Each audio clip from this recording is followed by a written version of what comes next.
The year is 1847. Then, as now, London was the financial capital of capitalism.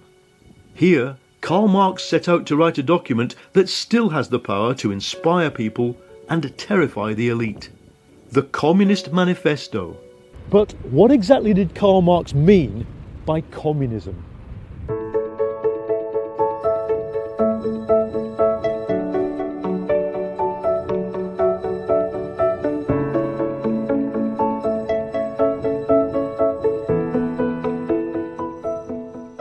Let's get one thing clear, Marx did not invent communism. Even in the Middle Ages, monks held property in common and lived a communal lifestyle. In the English Civil War, the revolutionaries wanted to abolish private property. And, as a young radical, Marx was surrounded by workers who wanted to live in communes, like Etienne Cabet, who told his followers to move from Paris to Texas to set up communes, none of which survived.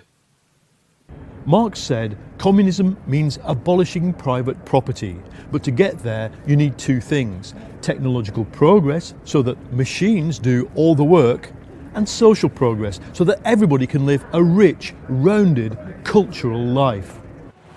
By 1847, Marx was active in the Communist League. These were mainly German workers. They were revolutionaries and wanted men in their own country.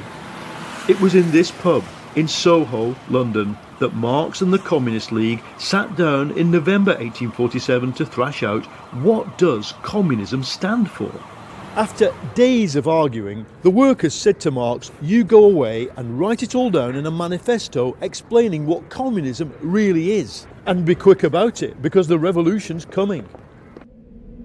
A spectre is haunting Europe, Marx wrote. The spectre of communism.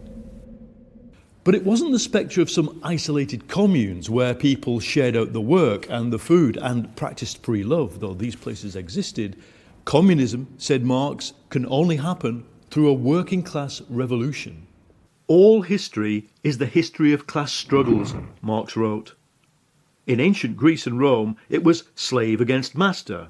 In medieval times, it was the serfs against the lords, sometimes the lords against the king, and sometimes the king against the pope. But industrial capitalism had made things very simple. It's the workers versus the capitalists, a death match, and if the workers win, you get a whole new kind of revolution. You can see where the idea came from. In the 19th century, workers had almost no possessions, they worked 12 hours a day in bleak conditions, and most middle-class people despised them. But Marx said they are the future of humanity.